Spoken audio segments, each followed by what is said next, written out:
Hello, everyone, and welcome to the Currents of Change webinar. My name is Ishil Taniri, also known as Ish, and I'm the Marketing and Brand Director for DK3. Before I introduce our host, DK, I'd like to take a brief moment and tell you about what to expect from today's call and go over some housekeeping rules. It is an honor to facilitate this conversation, get to hear from those in our community with influence. So on behalf of the DK3 team, I want to thank you for your time and your participation today. I know we're all here for our shared love and passion for the game, but the game is postponed. The pandemic has changed everything and shifted our priorities. It's not about basketball anymore. It's about the health and safety of our communities. It's about equality, social justice. As our title suggests, today's discussion is going to be about racism, discrimination, disability. Today's discussion might feel uncomfortable and difficult to hear for some, and that's okay. We're all learning to feel comfortable in the uncomfort of the situations, to build more resiliency and empathy. So if you feel a little uneasy today, I encourage you to turn that into an educational opportunity and an open dialogue with respect, empathy, and tolerance. Instead of judging, practice listening first. Today, we want you to feel the love and be inspired to take positive action. Some important housekeeping items to keep in mind. All guests are muted to allow our panelists to take the lead and avoid any distraction. By using the chat box, you can add comments and engage with one another. The Q&A box, you can submit questions to our panelists. We'll try to get to all questions during the final 10 minutes. In the next hour or so, our moderator will be facilitating the conversation as the DK3 team sits back and joins you, the audience, to listen, learn, and grow collectively. Today's discussion is being recorded. If you need to leave early or have a friend who couldn't join, we'll share the recording of this discussion with all registrants via email and post on social media. We have close to 200 guests in addition to our panel and staff here today. So thank you for allowing us to upgrade our Zoom more than we had ever imagined. Lastly, I want to welcome our closed captioner for our webinar today, Catherine Zielinski. She'll provide captioning both on Zoom and on a separate link, which she just shared in the chat box. So if you choose not to have the captions on, you can turn it off on your screen under the subtitles section. Now I'd like to turn the mic over to my friends, my business partner, the founder of DK3, 9-time Paralympic Gold Medalist, David Kiley, or many of you know him as DK. Without his leadership and passion for change, this webinar would have never happened. So I hope you enjoy today's conversation and leave this meeting feeling inspired. Thank you. Thank you, Ishil. I'm already inspired. But thank you so much for all your hard work putting this entire webinar together. Logistically, all the preliminary promotion, the social media posts that you did that really attracted close to 200 prior registrants.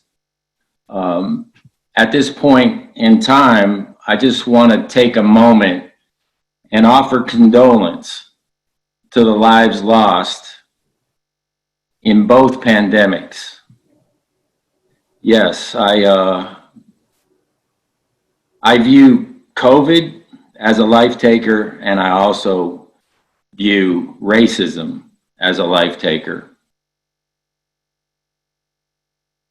I'm DK, or David Kiley. I grew up in Southern California, and I'm spinal cord injured. I fell in love with the game at birth, and I now reside in North Carolina. I'm currently wearing a yellow hat, a Jackie Robinson number 42 baseball jersey, who was so significant in Black history. And I'm telling you this for those who can't see me as I speak today. I guess I want to get to the why. Why did I want to use my platform to help my brothers and sisters after George Floyd took his last breath? This is what I know, peeps. I want to believe with God. I want to be on God's side on this. And I don't think there's any argument of where God is with all its people. For me, I believe Black Lives Matter. We all know that all lives matter, for sure. But today, we have a portion of our community that is frustrated, that is hurting, and that is suffering.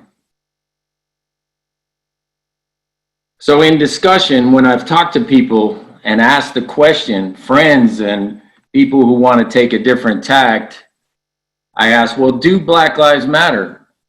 And their response in some cases are, yes, but. I say no, no but, short and simple. Highlighting one issue should not disparage another. Certainly, all lives matter. All lives matter. So I think it's okay to say within that Black lives matter, especially until all lives matter equally. This webinar will come from a place of love. Love is much stronger than hate and division. I want to amplify the voice of change from my friends, my panelists, and the movement. It's time for me to pass the mic and just listen, truly listen to our moderator and our panelists, who will share their experience, strength, and hope on a variety of different topics. My prayer is that you will be moved to action, action in your heart. So now I want to introduce our moderator, a very good and close friend of mine, Mr. Lee Montgomery, who resides in Grand Rapids, Michigan. He is a 2015 inductee to the National Wheelchair Basketball Hall of Fame, and he's currently on the board of that same organization. So Lee, the floor is yours. Mad respect, my brother.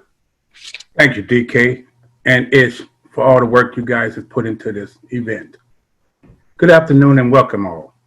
Thanks for joining us today during these difficult times. We have a great panelist of outstanding athletes that will share their stories and racism in life as a person with a disability, better known as Double Jeopardy. Myself, I was born in Centerville, Mississippi. 9 brothers and sisters. I was the only one born with the birth defect called thalidomide, a drug given to pregnant women back in the day, back in the late 50s, early 60s for pain. This drug caused thousands of birth defects within our country. Babies born with deformed fingers, club feet, like myself. And at the age of 3, both of my legs were amputated.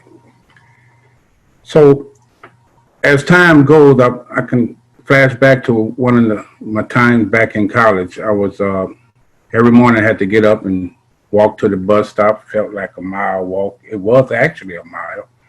And walking to the bus stop and getting on the bus to go to school. I went to get on the bus one morning, and this elderly white woman came up to me and she said, very kindly, "Excuse me, sir, you have 2 problems." And I'm one, frustrated, not. She said, "You're black and handicapped." Whew.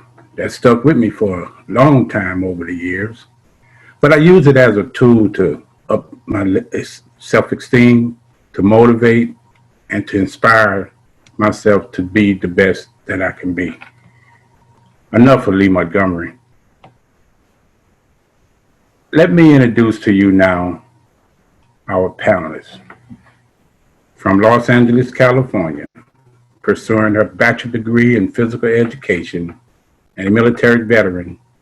Thank you for your service, Latoya Adams.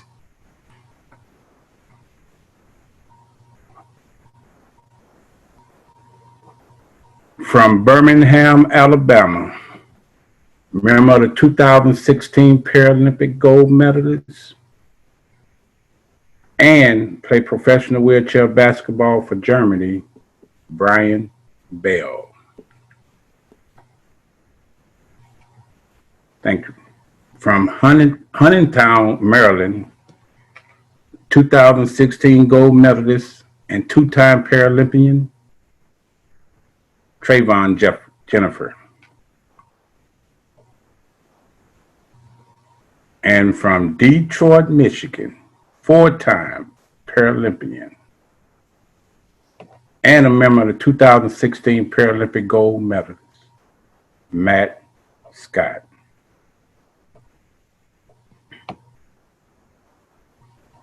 Thank you all for joining us today. Thank you all for being here and sharing your side of the story. My first two questions are going to be directed to Trevon and Matt.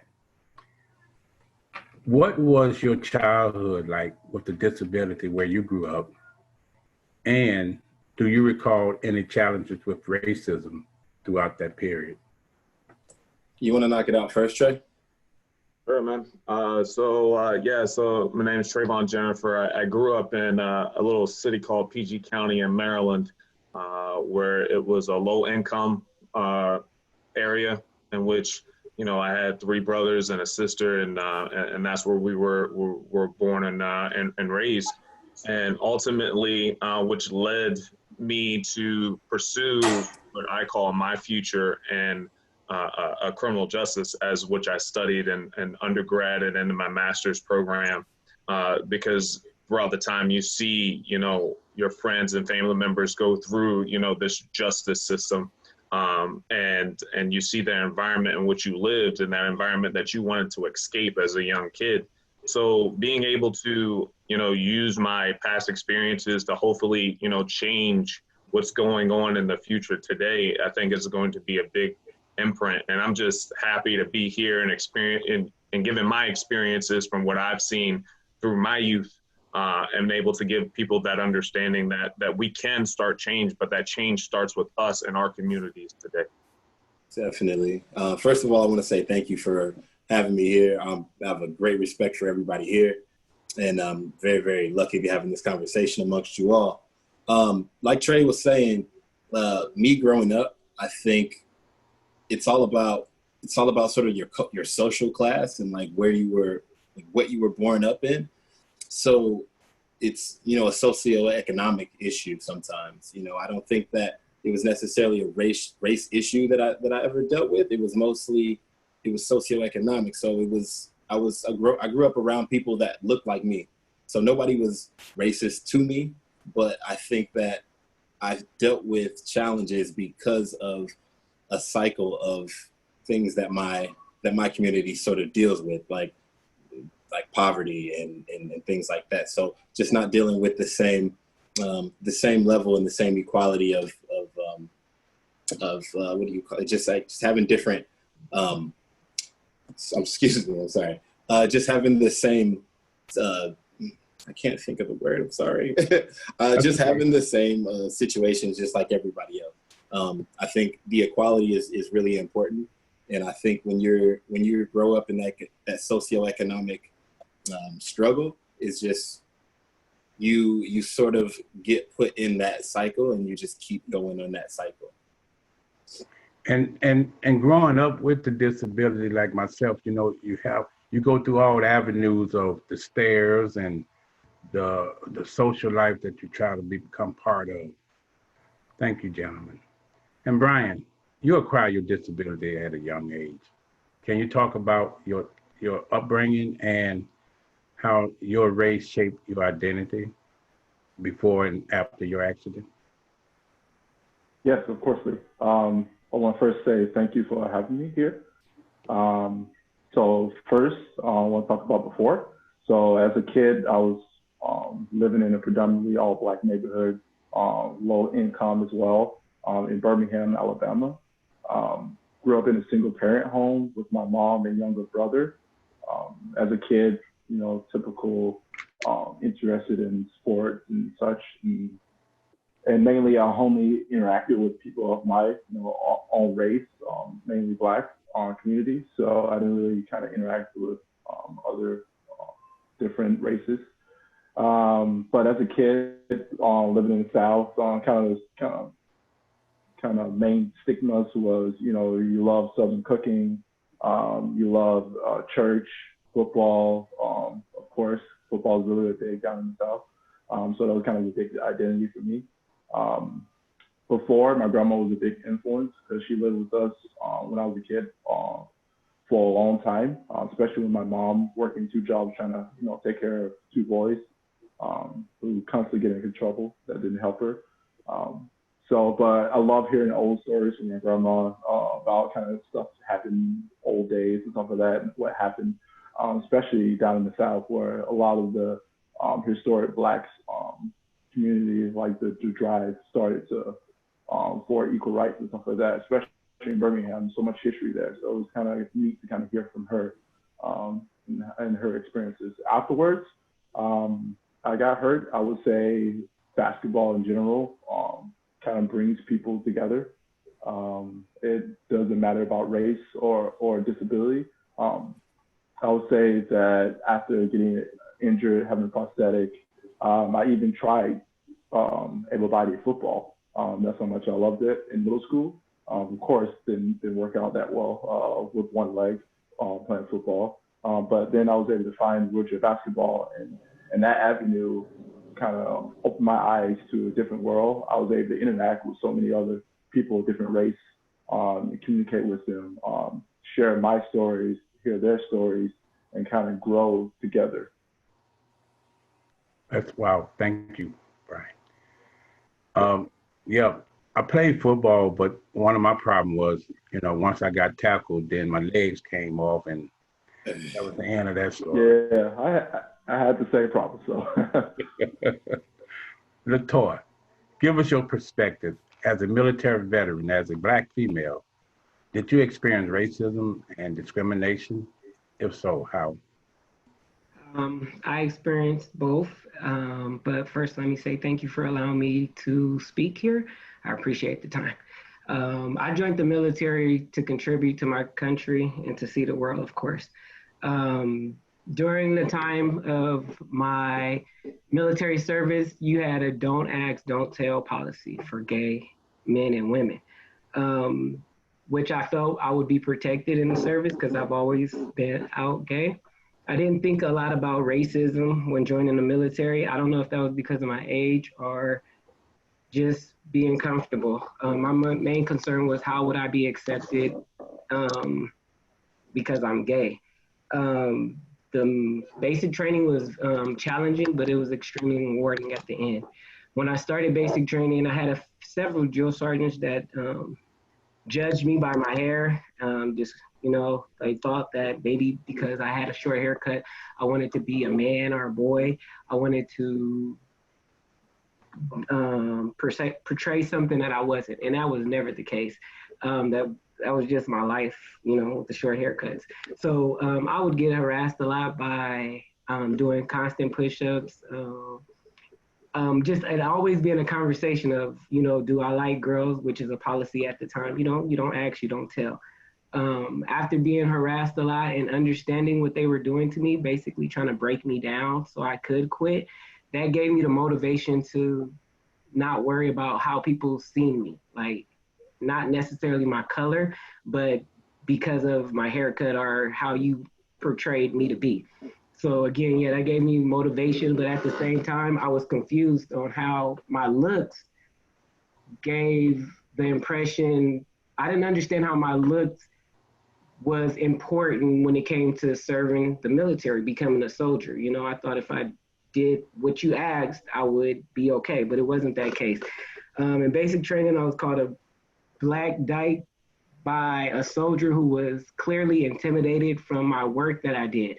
It put me in a state of mind that people are going to judge me regardless of my skin, my color. It's what I bring to the table that I'm more concerned about, and that I can show. That I can show you I can do what you're asking me to do regardless of how I look. So though I faced that in the military, at some point I felt that the military wasn't for me because of how I looked. Yeah, there you go, because of how I looked. At the same time, again, I enjoyed the military. It was awesome. I learned a lot. And I felt like what I learned in the military, I took it out in the outside world and I used it for me. And when I say that, I allowed you to look at me and give any description that you want of me, but also prove myself into anything I'm doing, like basketball or like when I was in the military. So I didn't let it affect that's me. awesome. Thank you, Victoria. And also, thank you for serving. My pleasure. This next question is going to be for the whole panelists. Does having a disability take away from your identity as a proud Black individual? So in my experience, I would say that it reinforces my identity as a Black man. I think being a Black man in America is something that I'm extremely proud of. Being an athlete is something I'm extremely proud of. And just being a person with a disability every day, that's something that I'm extremely proud of as well. I think in terms of empathy, I think that having a disability is something that people can relate to the most. It's because it's something that anybody could be a part of. It's like the only minority group that there is that anybody could be a part of at any time. You can't, when you look at a Black man going through an issue of things that are happening right now, you can't look at him and say, well, I could be a Black man, because it's not possible. But if you look at a person with a disability, you could put yourself in those shoes sometimes, because that could be you. You could lose your leg. You could lose your ability to walk. So I think sometimes with empathy, people come at me at just a different angle. But in terms of being a Black man, I don't think that my disability takes away from. I don't think that having a disability takes away from me being a proud Black man. I think it just adds to it and just makes it reinforced. Yeah, like I would agree with Matt. And I think the difference in between your question and what some people might view your question is you said identity, right? So that's more of what I self-identify as. I self-identify myself as a Black individual, a Black father. I am a proud parent and a basketball player, and that's what my identity says. So that's how I view myself. Now, when you take the look of it on a perception standpoint, on what people may perceive me as, I think that's a difference, right? Because when you start going from what I believe and what I am and identifying myself and going into what someone else, a complete stranger that doesn't know me, sees me for the first time and what they perceive me as two different things. And I think that's where we're having this clash and that conflict, right? As we see someone for the first time and our automatic judgment is negative or positive or indifferent, right? And I think that we have to get beside that, because at the end of the day, right, it's my identity and that's what I am and what I believe I am. And I don't care about someone else's perspective of what they're thinking and so on and so forth. Yes, exactly. I want to kind of add on what Trey said. Exactly right. Like I definitely identify as a Black father as well, a basketball player as well, and it's me as my personal kind of drive is to show people that you can do whatever you want as long as you put your mind to it. It doesn't matter if you color your skin, it doesn't matter if you're disabled. I know in some cases that kind of have being Black and disabled, it was definitely a double jeopardy because how do people perceive you? I know just by showing people after they get to know me, kind of like my mindset, how I go about doing things, my drive, my passion on things that I care about. It kind of shows kind of like my worth. So yeah, definitely what Trey said, just getting over this whole fact that perceiving people just by looking at them for one glance. We have to get over that. We have to be able to get to know each other as a person deep down, to actually truly know someone rather than just by outward appearance or first look. Yes, when I look in the mirror, I do see myself as a Black woman. When I think about going outside into the world, I think about my disability and my comfortability. And that's my first thought. I don't go out in the world and think, oh, they're gonna look at me because I'm Black. I don't know if you're gonna look at me because I don't have hair. You're not sure if I'm a boy or a girl, or you're gonna look at me because of my chair. You're gonna look. So those are my first concerns leaving out the house. But when I look in the mirror, I'm a proud Black woman. I feel like self-perception is always what's going to matter most. I mean, Right. Self-perception is always going to go overrule everything that everybody else thinks of you. But those things are important. How people perceive you is important. It's the reason why we carry ourselves a certain way. It's the reason why we're so proud of the things we represent. I'm happy when I go outside and someone perceives me to be an athlete. It makes me happy when someone sees me as an athlete before they see me as a person with a disability.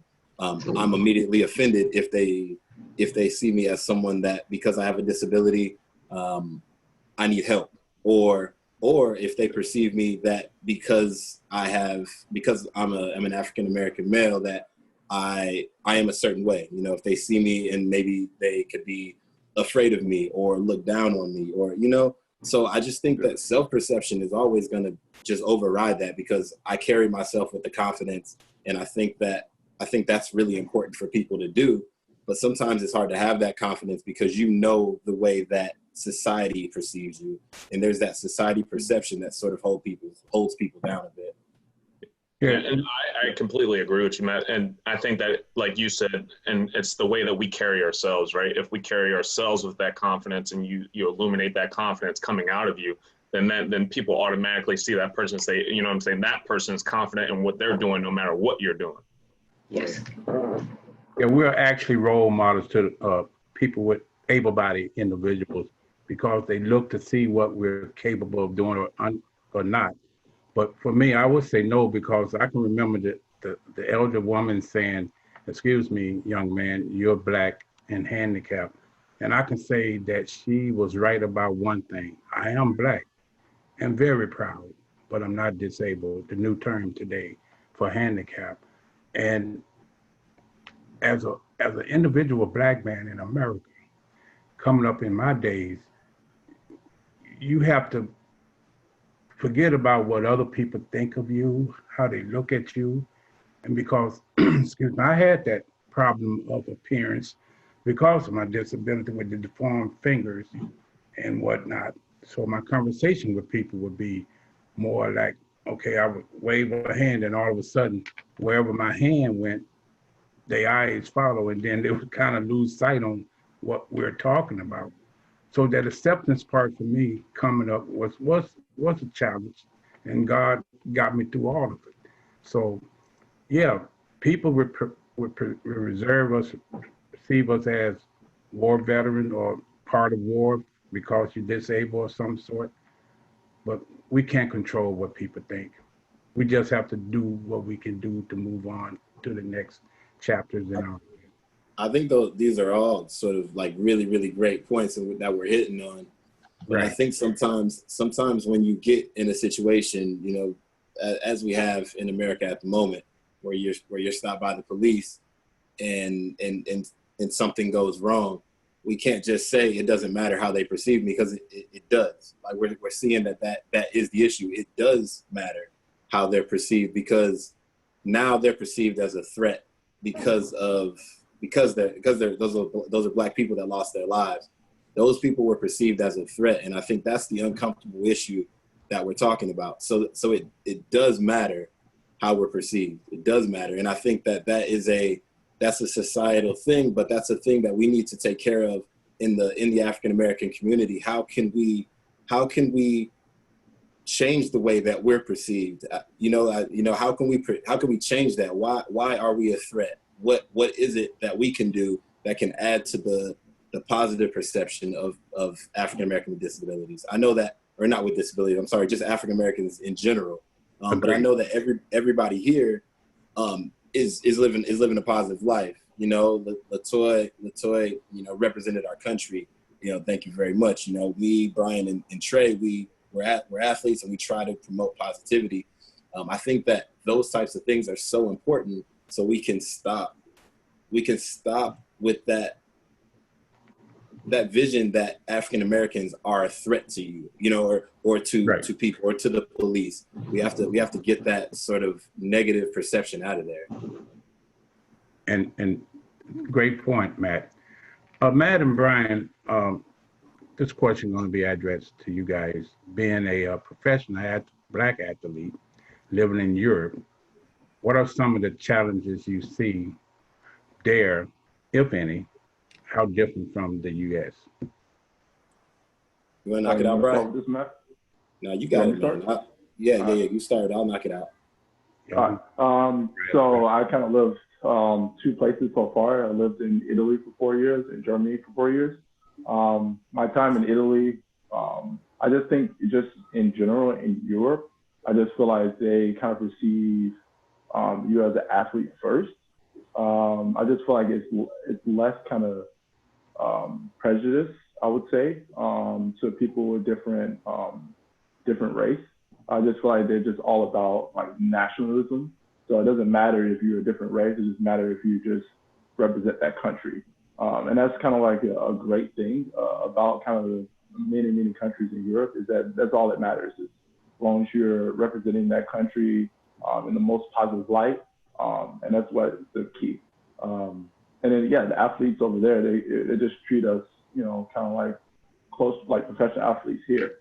And that's the great thing. Like, we want to be treated as professional athletes and at a high level, because we train just as hard as some able bodies as well. So yeah, just with that, it just the whole recognition of that. Just if you're in a nation, we're all one nation, so we should all treat each other the same way, no matter what. Brian makes a really good point, because, you know, being in Europe, and just not even just being an athlete, just being over in Europe, you know, full time, the people that you encounter, they want to talk to you about American politics. They want to talk to you about who your president is. They want to talk to you about it's mostly about America. That you're an American. They recognize you as an American first. So he's right. It's definitely a nationalism thing, and over you know, a racism thing. And I don't experience any racism, whether it's overt racism or direct racism. I don't really get touched by that. But I mean, maybe it's because you know, we're athletes, and we come over here, we play basketball, and we do that. We do our job and we get out of here. We're not necessarily involved in the workforce and in the politics. We just come, we do our job, and then we sort of, you know, either head back to the States, or, you know, we get back with our team. But we're sort of in this bubble of athleticism or athletics that kind of protects us away from that kind of stuff. Okay, cool. Brian and Trey, what are some of the issues as an interracial couple that you face in today's society? And how do you go about teaching your kids the meaning of biracial? I think it's a little of a double-edged sword, especially for me and Laura. And so we have two children, and I think one of the things that we have to do is that we're talking with our kids about not only how they're raised, and because legitimately my kids that go out, they play, right? They don't judge kids. They go out there, they play. You know, it's something awesome to see. But as you get older, as you go through society, you see that start to change, right? How they play, where they play. And sometimes that falls back on us as parents, but it's also from a sense of, I don't want people to look at my kids and be like, well, your son acts too black, or your son acts too white. Well, at the end of the day, my kids are mixed, they're African American, and they're white. All right. So, I mean, at the end of the day, I want them to be comfortable in their skin and proud enough to do what they want to do, and not have to be judged on the things that they're doing, right? But take a step forward, I feel like we have a different perspective. You know, when the kids come out with me and I'm by myself without Laura, I think they're viewed differently than when they're with Laura. Laura had a situation where she took the kids out and she got criticism because she was caring for kids that were perceived to be Black, right? And so I think that's the issue that we have, and we have to change these notions in regards to that. Thank you. Yeah, I kind of want to add on to what Trey said. That's exactly right. I had the same kind of incident with my wife, Diane, as well. Her taking our 4 kids out in public, and people were constantly come up to her and ask, "Are those your kids?" Just because most of my kids are dark skinned and she's white. So it's just that notion that we just have to get past and not always worry about and judge just right off the back. And that's the thing, it's different. Like when I'm out with the kids, exactly what Trick said, it's fine. They perceive that Black. Most people, when they look at our kids, they are perceived as Black because they're darker skinned, even though they're biracial. And yeah, we just got to find some type of way to kind of get past that. And I feel like it kind of, from our being parents standpoint, it starts at home. I know, just like Trey said, I'm starting to teach our kids how to interact in public whenever it comes to law enforcement, to people who are in high authority, just learning how to act, not be disrespectful, just, showing the respect to others the way you want them to treat you, and that type of thing. That's the only thing that will actually help with most people, is just teaching that. You want people to treat you the way that you want to be treated, or you want to treat them the way you want to be treated. So teach that at home, and that's the kind of the starting steps of kind of ending this whole prejudice thing. And kind of like what Trey said, again, like our kids go out and play with everyone. They don't care if you're, blue, purple, orange, it don't matter. They're just going to play. As long as you're having fun, they're having fun. So we just need to get to that type of world. That doesn't matter what color you are. It's just, live in it and together. Great point, guys. The training come from home first. That's with all race. Matt and Trey, Exactly. you both have had great success with sponsorship and ad campaigns, working with companies such as Nike, Apple, The Hartford, and Citibank. What has it been like as a Black athlete, wheelchair basketball player working? So in my case, when I first began doing those sort of promotional things, being a Paralympic athlete wasn't something that was highly visible in the mainstream. So the way I saw it is I was breaking down barriers for people with disabilities to be seen. The way I saw it is I was I was an ambassador for our sport. I was an ambassador for athletes with disabilities, and I just wanted to represent. For me, it had a lot less to do with me being a Black man than it had to do with me. I had to represent for people with disabilities, for athletes with disabilities, because there had been, African Americans in the media. Most of your biggest sports stars in my sport, in basketball, there's huge stars, LeBron James, Michael Jordan, all these bigger than life type stars. But there wasn't one of those for Paralympic athletes. We didn't have anybody to look up to in the mainstream media. We all knew the Dave Kileys, we all knew the Lee Montgomerys, we knew these guys, right? But mainstream media didn't know. So in my case, it was just me trying to knock it out of the park and just make sure that, we could have household names just like the able-bodies could. No, and I agree with Matt. I remember when I was at college and I saw Matt's commercial come out, during the Super Bowl, his Nike commercial. And it paved the way for individuals like me to come through, and now I can, say that I'm a part of a sponsorship that is allowing me to have a new platform. So at the end of the day, this started with me just being recognized as a gifted athlete. And it's a unique experience, right? I get to see what it's like to be perceived on players in the NBA level and being able to do all these promotional events and things like that.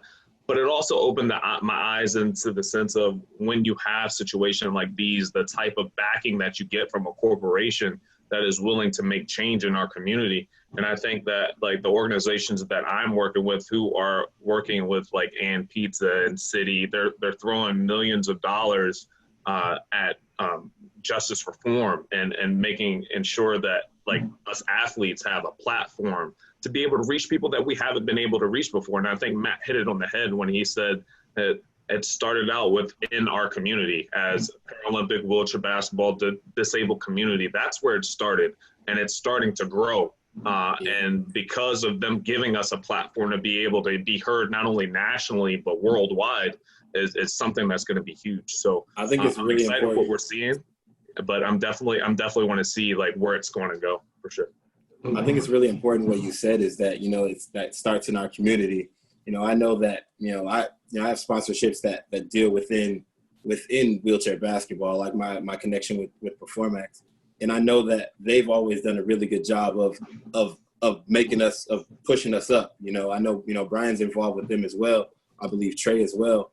And that allows us to be seen by these corporations, like the support that we give ourselves, like within wheelchair basketball, we lift each other up, and then those give us those opportunities to be seen by major corporations, and then we have such a larger platform, and those platforms have given me an opportunity to have a voice as a Black man from America, So I think it hasn't having those opportunities, having those sponsorships.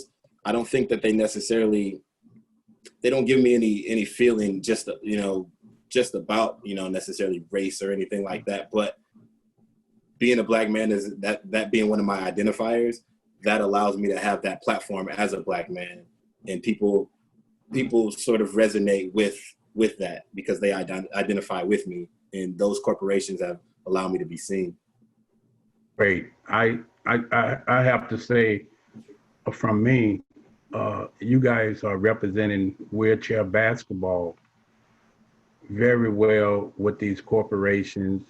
It's giving us opportunities for more, like Toyota, open the doors for us and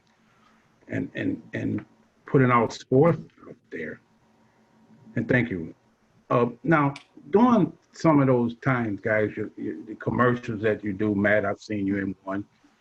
Your shooting was off just a little bit, but that's okay.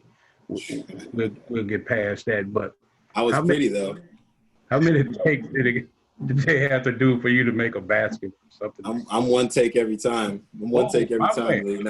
Now you know what? I like to mess up a few times just so I can see myself a few more. Okay, gotcha. All righty. Latoya, as we wrap up our conversation for today, how would you advise today wheelchair families, basketball families, to treat women and or LGBTQ members? What can we do to create a safe zone within our sport? I would say continue to encourage women to participate in wheelchair basketball, be supportive and open-minded in accepting female athletes and those that are in the LGBT community. Those of us who are in the LGBT community, reach out and maybe volunteer, just be a positive role model, be somebody that somebody can look up to, come to for advice, and pave the way for other athletes, female athletes. In the short amount of time that I've been a part of the basketball community, the one thing that I love about our community is that we become family. We don't see it, there's no color issue. We have a common goal in competing. Basketball is life in a lot of people's eyes. And that's what I've experienced here. So let's help the basketball community go by inspiring all the youngsters to participate and be open. Thank you. Well, where can we systemic change beginning in our sport and family? What action steps would you suggest people to take? At this point, let's start off with you, Latoya. Absolutely. My first one is have empathy for others. I really do feel like you don't know what no one's going through in life. Everybody has a different situation. So you just want to not feel sorry for them or not pity, but just understand. You know, there's some people, again, with different disabilities, you want to be there for them, not necessarily let them think that they're in it alone. We all have similar incidents that we can relate to and help each other out. Treat people the way you would want to treat your family. A lot of times you say how you want people to treat you, but how about your mother or your grandmother that lives in a different state than you? You know, treat them with the same respect that you would want to treat somebody in a part of your family. And learn to recognize and understand your own privileges. We all are privileged. Some of us are privileged in a negative way. Some of us, God, I don't know if you can be privileged in a negative way, but some people have different opportunities than others. So if you have an opportunity to help out, be a leader, I guess is what I want to say. And acceptance, everybody is different. Everybody comes from a different background. There's no person that's going to be exactly like you, you know, and if we could understand that and think that, we could love everyone in my eyes. Thank you. Brian, if you would, please. Yes. My action steps would be, let's just teach the next generation the meaning of kindness and treating others with respect. Kind of like what I said earlier, just treat others the way you want to be treated. Second, let's commit to reading and learning each other's stories. So that's learning about like where they come from, what's their background, and then offering up information about your life and story to them. So both parties learn equally. Third, let's work for reform in the society and in our community. It's just basically making sure that everyone knows that it needs to be changed, how it should be changed, and just kind of leading people in the right direction. And then lastly, let's work to kind of replace or put people in the appropriate powers that are more open-minded and less on the racist side. Because if you're in politics, I feel like you should be more neutral in responses and be more open to everyone's opinions, thoughts, and so forth.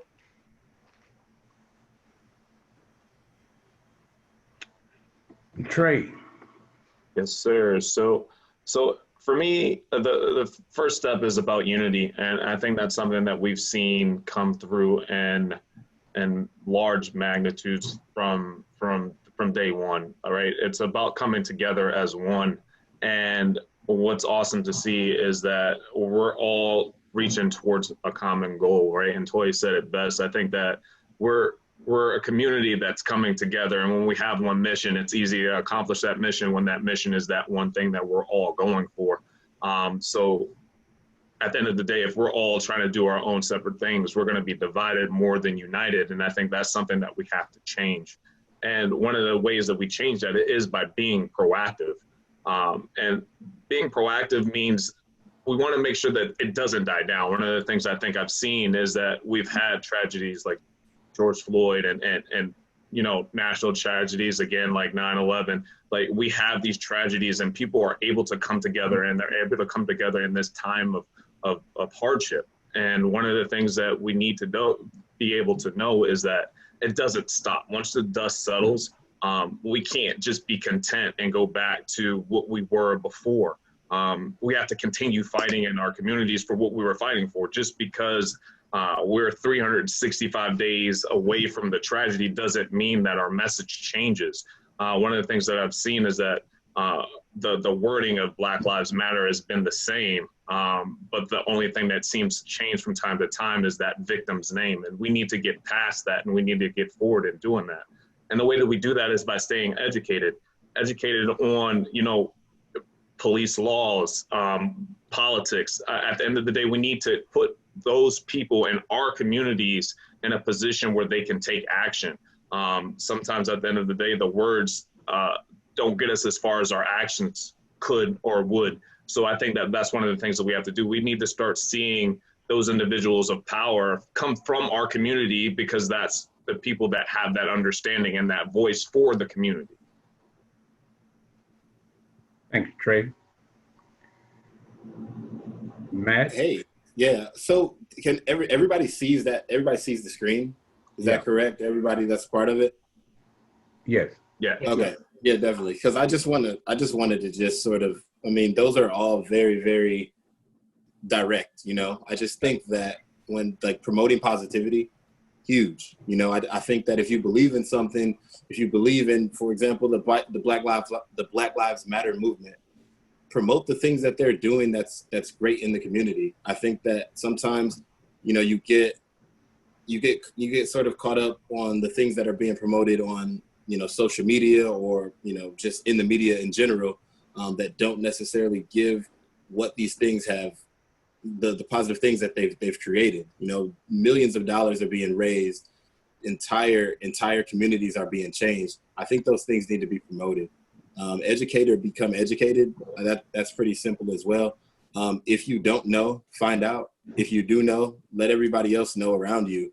I think that this conversation that we're having today is really important because, some people don't understand what, systemic racism has done in the African American community. And if they don't know, it's really great that people are coming here to find out. And if, hopefully this conversation can continue offline and just start an entirely different, positive change, and acting. If you believe in something, act, donate, get involved, march, if you believe in something, go after it. I think all three of those things are very direct, but they sort of speak for themselves. Thank you, Matt. Mm-hmm. And great points, everyone. Myself, equality, more or less the justice system that we have today. No matter the colors of the skin, we all have to be treated equally. The rightness, let's teach our kids that discrimination has no place in America. And fairness, treat others fairly and don't judge. Let God take care of that.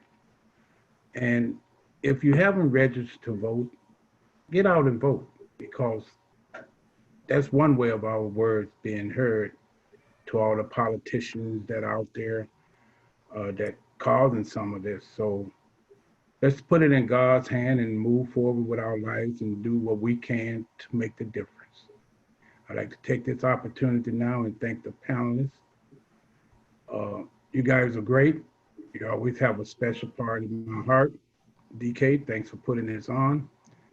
We're gonna move into some Q&A, and hopefully our viewers have popped some questions out there for us, and see what we got going on here. Let me see how this technology works. Oh, it works with some glasses for this print. Oh, yeah. Okay, across the board, internationally, there's a general lack of BAME, para-athletes, coaches. How do we start to address this to create more opportunities in para sports for BAME people? I don't know what that means. I don't know what BAME. I would love to have a conversation with whoever that was, but I don't know what that means either. Ryan Ragu. Maybe we should move to the next question, but if he has any questions maybe he could reach out, afterwards. I don't know what that means either. Social media. That BAME put me off. All right. Yeah, Ryan, send us another message explaining the BAME, please. Thank you. How do you feel being Black has impacted your opportunities in the world of wheelchair basketball? Ooh, Anyone? That's an interesting question. Well, do you guys got anything right off the bat? I think being black has nothing to Oh, okay. do anything Gotcha. about playing wheelchair basketball, but I can say as a black player that wheelchair basketball has opened a lot of doors for me. I would say the same thing. I think that as a whole, having that opportunity to play for a team in Washington D.C. when I was a junior opened up a lot of doors for all of us. And I mean, I don't mean to put words in everyone else's mouth, but when I was coming up, it was a blessing to be able to get out of my state, let alone the country. And that's what we're doing right now, representing, Team USA and all the organizations that we represent. So actually having that opportunity to go out and represent myself, my family, my country at the end of the day, I think was what the NWBA and my juniors program gave me that opportunity to do. So I think it gave me more of an outlet to get out of that bad situation that I was in. I don't think that it changed because I was an African American. Right. I would say me personally, I'm not really sure without wheelchair basketball, I'm not really sure what opportunities would have been there for me. It allowed me to become college educated. I'm a world traveler. I'm speaking to you all in another country, which is awesome. It's something that I don't know would have ever been. I'm a gold medalist. I'm someone that people look towards. Even the fact that we're here having this conversation, the fact that people respect our opinions. Wheelchair basketball has done all that for me. Yeah. Next question: How can sports support the dismantling of systemic and institutional racism that is built into the fabric of the policies and laws in the U.S.? I can't speak for everybody, but I used to think of sports as this great equalizer, and it's just something that could bring everybody together. And I still do think of it as that. But speaking for myself, I don't believe that sports alone can dismantle systemic racism. I think that it's a major problem that needs to be dealt with in society, and I think sports has the ability to bring positivity into our lives. But I don't believe that sports alone can dismantle it. I agree. Yeah, I agree with that. Yeah. With Matt. Sports Sports for me, and I hope for others, has been an outlet, has been a place where you can go and not have to be looked at for your color. That's like a different part of a community where you're accepted. It's when you leave that community and you have to deal with the outside world is when the negative stuff comes in my eyes. Yeah, exactly. Being an athlete, it gives us that stage.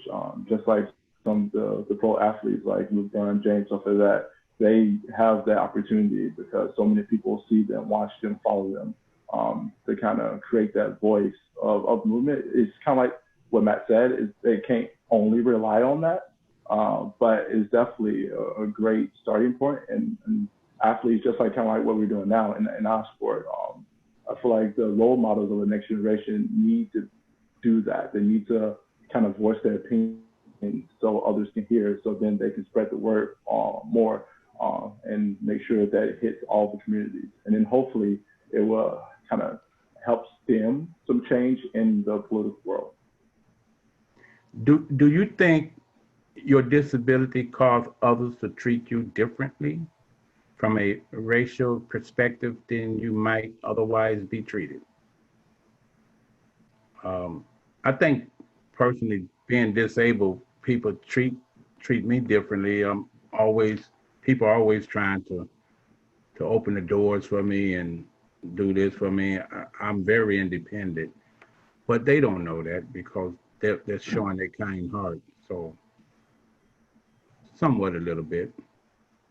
I think I tend to believe, for me personally, I think that people see the disability before they see the skin color for us. I think that if we were in a group of people and we were to put myself and another African American that was an able-bodied, they would obviously note my disability before noting my my skin color.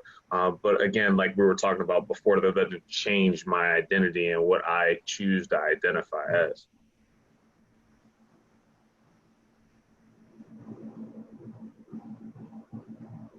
Okay. We did get a what they told us what the BAME stood for. It was just other people of color. It was making up. Yeah, I think they said Hispanic, Asian, all of that. Mm-hmm. So yeah, we could probably answer that question if you want. Okay. Can you repeat it though? It says across the board internationally, there's a general lack of, I guess, people of color, athletes and coaches. How do we start to address this or create more opportunities in parasport? I think that's tough because we play a sport with people with disabilities. It's you don't really choose who participates, or you don't choose who has a disability. Like some people are born with it, some people sort of acquire it. I think sometimes, I guess going into that though, sometimes in, socioeconomic areas, there aren't necessarily opportunities like that. Like I know growing up, my mom worked a lot, she couldn't necessarily drive me to practice. Some of my teammates used to come pick me up. There are people that were involved in the organization that I played for. They would take me to games. They would take me to practices. Without that, I don't think I would have been able to participate. And I think sometimes that happens in socioeconomic areas. They don't have, they have people to take them to, to practices. They don't have people to buy them equipment. They don't have them. You understand what I mean? So I think to answer that person's question, to create more opportunities, I think just getting sort of, grants and donations and things like that to those types of communities and those types of organizations that deal with socioeconomic affected areas. I agree, because I think that's where the social inequality actually stems from, right? So like at the end of the day, which we've kind of alluded to it before, like it's going in and actually acting, right? Making a change, finding something to support that you feel strongly about. But not only that, if you don't have those kind of resources, going out and creating those resources for those people in your community. So I think that there's too many times that we depend on other people, like our politicians and all these other different people and these different leaders to do things for us. Whereas at the end of the day, where most of, the panelists up here have seen, that we've had to go out and get those things for ourselves. And I think that that's what we need to start doing. We need to stop relying on certain people to make changes that have power and try to go out and acquire that power for ourselves by creating opportunities for those individuals. For sure. Cool. Have any of you faced police brutality or had concerns with possible stops when your disability may have influenced how quickly you can respond to get out of the car, etc.? Well, I can start it off with this one. I've had by the police because of my speeding problem that I have. And many times I try to talk my way out of that ticket, using my disability as a tool. So one time I was down south Mississippi visiting family, and the cop, I was Dark Street, and the cop turned around, came back, pulled me over, and he got on his mic and said, "Get out of the car." Well, and then my brother was with me, and I told him, I said, "Watch, I'm gonna beat this ticket." And so I opened the door, and I wear nubby boots, as you all know me. And at the time, I took one boot and I sit it right outside the car. And then I kicked my left leg out. And the cop right away goes, "You don't have to get out, sir." And he walked up to the car and, gave him my license, like so. And, he looked at me and like, wow. Went back to his car, came back, and I rode off without getting a ticket. So that's my little story. I think sometimes they do pay attention to who they're stopping and the purpose, and it all depends on the crime sometimes. I've never dealt with any police issues or anything like that. I have not either, but I've heard of an incident where there was a deaf individual that was actually shot and killed, if I'm not mistaken, when he got pulled over and he wasn't doing the orders in which the police officer was yelling out to him. Well, because he was deaf, he ended up, I believe, being shot and killed because of that. So I can't say that I personally have seen it, but I'm pretty positive that there are stories out there that have been affected by that in some way or form. For the parent, go ahead. No, I was just gonna kind of bring up a story. There's only been kind of one incident, and that was when I was at in university down in University of Illinois. It wasn't bad. It was just kind of the police coming to the door and asking if I knew anything about people tagging, spray painting like the symbol of a wheelchair and the word GIMP around the campus, and being in playing for a wheelchair basketball team. And at the time, I was really big into the artistic stuff, drawing, coloring, all that type of stuff. So of course they came to me asking about it, and it was like, but why would someone in a wheelchair or disabled want to write that? But of course, I didn't say that per se. I just kind of listened to what they had to say. They wanted me to go with them just to answer some questions. I was like, fine, be respectful, don't cause some issues. So I did answer all their questions, and then it said, okay, you're fine, you're good to go. So just stuff like that. It kind of like go straight to connecting the dots. Oh, it's a person they're tagging in a wheelchair. It says GIMP, so it has to be someone that's in a wheelchair or disabled that's doing all this tagging. So wait, did you do it? No, I didn't do it. Trust me, I didn't. But just stuff like that, like why would someone in a wheelchair want to go around tagging GIMP and a picture of a wheelchair? Type of plausible deniability. They gotta catch me first, man. When I was able-bodied, I was like Mr. Lee. I didn't know how to not speed. But as I became in a chair, I made sure I put my veteran sticker on the back of my car. I put my handicap sticker on top, and I don't give them a reason to pull me over. I've tried to have that extra drama. Wow, I love it. Do you feel that racism is as pervasive abroad as it is here? You mean abroad? Okay, so racism in general, I wouldn't say so. Sometimes I could just be ignorant to it, just because I just mind my own business, and like I said, I'm just in this. I'm in this bubble. I practice, I go eat, I hang out with the people that I hang out with, and I'm just so guilty of just minding my own business and not really worrying about what people think of me. And people speak a different language around me, so I mean, they could be saying anything, but I'm not just gonna assume that people think of me a certain way or perceive me a certain way. I think sometimes if you're looking for those types of things, you can find them. If I go outside, I could easily find somebody that's staring at me a little bit too long, judging me a little. I could find that if I look for it, but I'm just not looking for it. I like that. Yeah, exactly what Matt said. It's just I don't feel like it's really there, or at least we don't see it. I feel like they focus on other things more than kind of the race. Especially us being athletes, they kind of see that first. Especially we're in smaller towns. Matt played in a smaller town. We don't even have to wear anything with our club related stuff, and they'll know that we play a sport or something. And then kind of see that first rather than the whole race thing. And like Matt said, the language barrier. Like, we just don't know what they're saying. Most of the time, they don't know what we were saying when we're talking. So I feel like that's more where the looks come from, is that they hear us speaking English or hear us speaking different language than their native language. It gives us more looks than anything. Right. And people always staring at me. What the heck is that? Is that an alien? But what would you like our listeners to take away from today's conversation?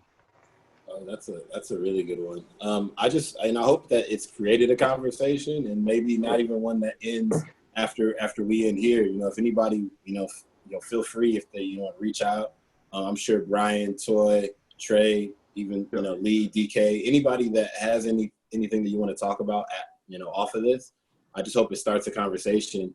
I think we've gathered a group of people together that want to see change, and they want to be part of the solution. And I think that's great. So I hope that people take away that this is a positive conversation and that they can continue it. That's exactly right. I think it's about becoming more informed, right? I mean, that's what this basically is. At the end of the day, we want people to take away from the experiences. And if that motivates you to create change, then, or to get up and do something about it and act and protest, well, then that's great. And we're glad that we can do that. But if we could just educate someone that didn't know necessarily our backgrounds or the backgrounds that come from, these social inequalities that we're talking about, then that's a win in our department.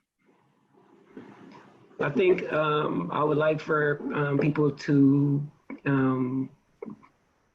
understand that in some type of way we can have a connection, like reach out, be a mentor, a positive platform to have uncomfortable conversations or have opening conversations that can lead to something more, friendship, definitely respect, just a community where we all know each other's background and we're there for each other. That's what I'm hoping that we can get out of these conversations.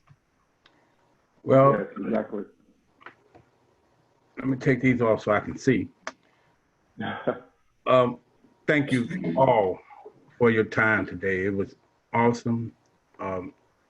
You did great. I love the opportunity, and I like for our viewers to just have an open mind. Treat people like you would want to be treated. Don't try to judge anyone.